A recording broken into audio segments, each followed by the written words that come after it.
उनको सुनाने के लिए गाओ, केवल यूं ही नहीं गाना। ये गान है, आप उनको बता रहे हैं, बोल रहे हैं, आपकी प्रार्थना है प्रभु के समक्ष ताकि वो सुने।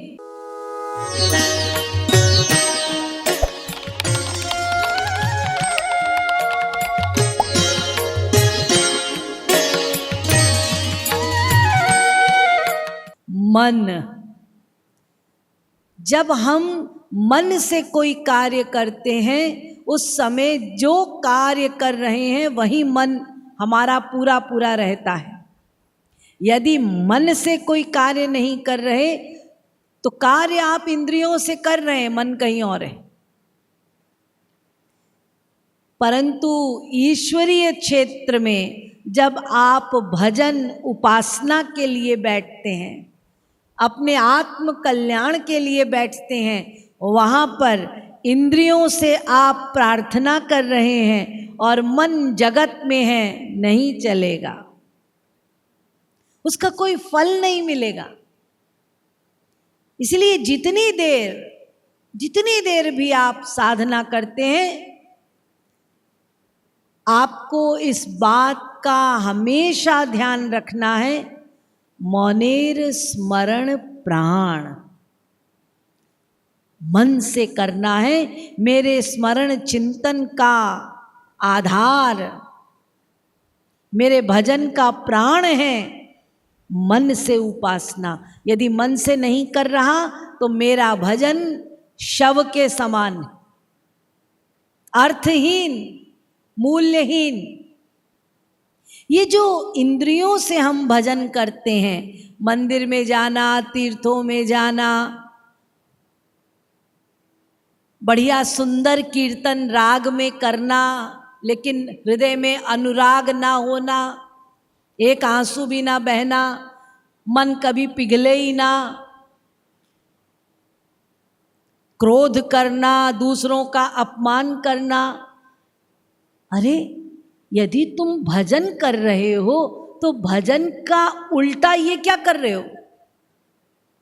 भजन करने का मतलब है आप भजन करते हैं तो भक्ति के गुण, ईश्वरीय गुण परिलक्षित होने चाहिए, आप में दिखाई पड़ने चाहिए वो ईश्वरीय गुण। आप भजन भी करें, कीर्तन भी गाएं और क्रोध भी करें बिना कारण के, या हमारे अहम को ठेस लग गई तो क्रुद्ध हो रहे हैं, अपमान कर रहे हैं, वो भजन बेकार। भजन करना ही इसीलिए है कि अंतःकरण की शुद्धि हो, मन साफ हो। तुम्हारे इष्ट तुम्हारे इंद्रियों के भजन को नहीं मानते।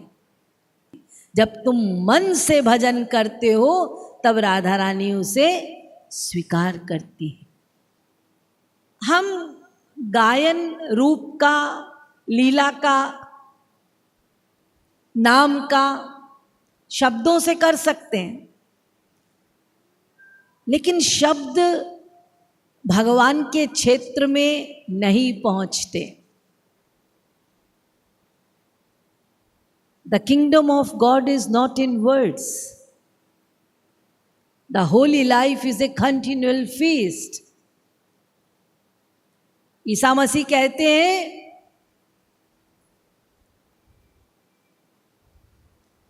जब तक तुम अपने आप को नहीं देते, तुम्हारे शब्द ईश्वरीय राज्य में नहीं पहुंचेंगे, ये बड़े सीमित हैं। तो क्या पहुंचेगा? तुम्हारे मन के भाव, शब्द नहीं।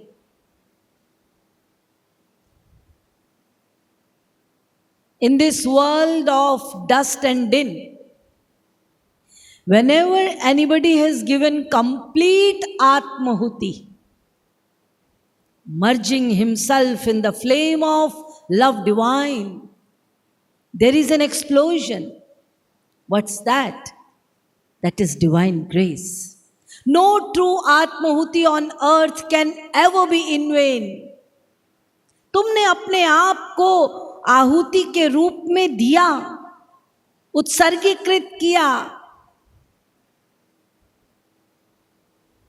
प्रेम रूपी यज्ञ में अपने आप को शरणागति रूपी आहुति डाली और तुम पर कृपा ना हो, ऐसा हो नहीं सकता। योगी श्री कृष्ण प्रेम कह रहे हैं।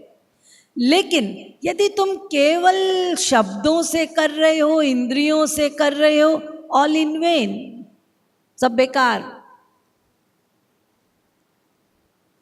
तो भगवान का राज्य तर्क का नहीं है, भगवान का राज्य शब्दों का नहीं है। ना तुम्हारे तर्क वहां जाएंगे, ना तुम्हारे शब्द वहां पहुंचेंगे।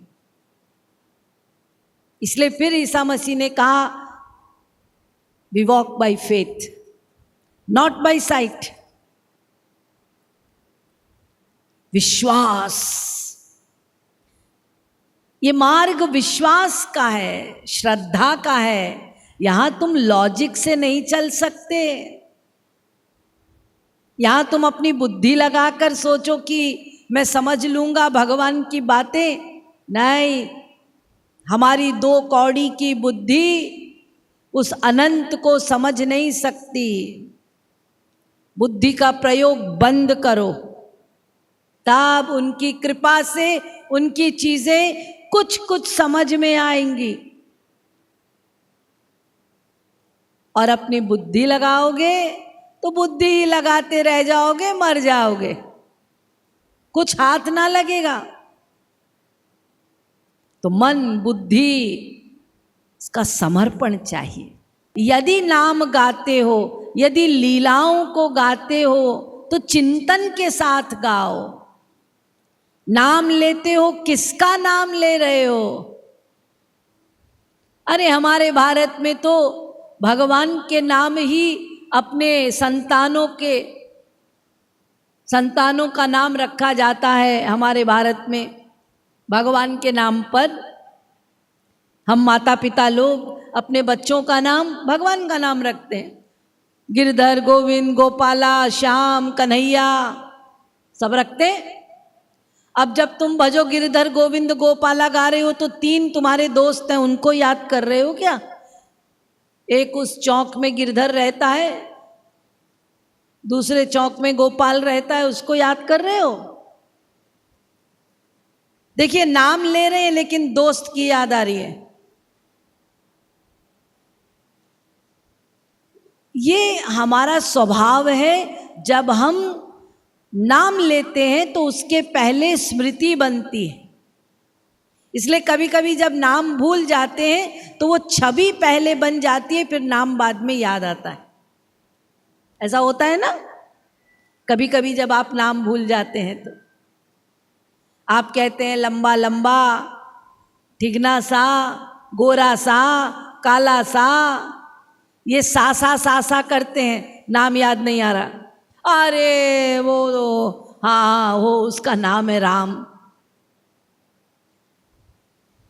ऐसे ही जब आप ध्यान में बैठते हैं तो यदि कृष्ण कहते हैं, यदि राधा कहते हैं, जो नाम लेते हैं उस नामी का पहले ध्यान करो, उसकी छवि बन जाए, तब नाम लो। स्वयं के लिए भाव बनाते हुए और जो भावार्थ है उसे प्रार्थना के रूप में परिणत करते हुए प्रभु से बात करनी है, प्रभु को बोलना है। जिस समय आपकी और प्रभु की बात हो रही है उस समय आपके अतिरिक्त और कोई ना हो, जीवात्मा और परमात्मा, बस, और कोई नहीं।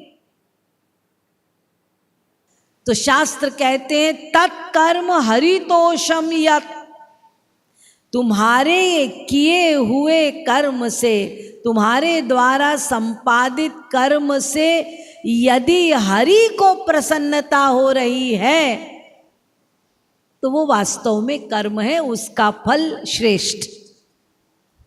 लेकिन यदि तुम्हारे कर्म से हरि गुरु संतुष्ट नहीं हो रहे,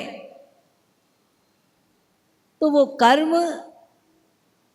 कर्म का फल प्रदान कर देगा। अच्छा किया तो अच्छा फल, बुरा किया तो बुरा फल, कर्म बंधन।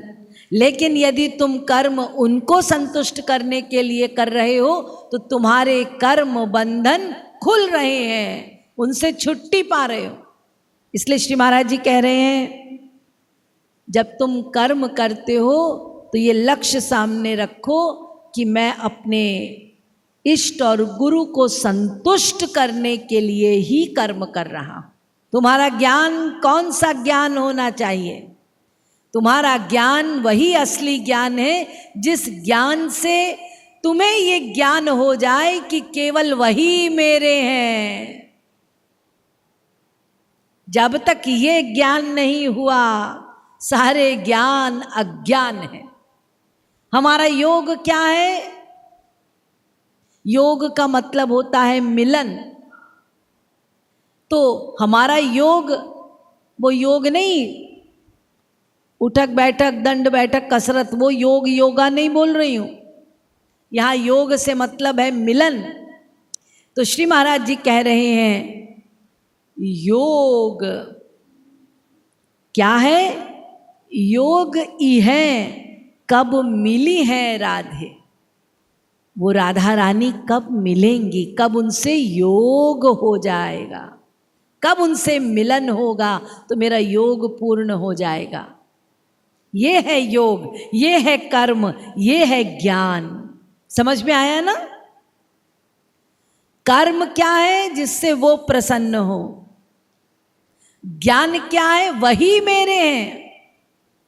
और योग क्या है? उनसे मिलन। सीधा सीधा अर्थ श्री महाराज जी बता रहे हैं। इसी को दिन रात सोचो मन, ए मन सोचो मन ही मन राधे राधे राधे राधे। बस दिन रात ये चिंतन हो कि वो कब मिलेंगे, वो कब मिलेंगे, वो कब मिलेंगे।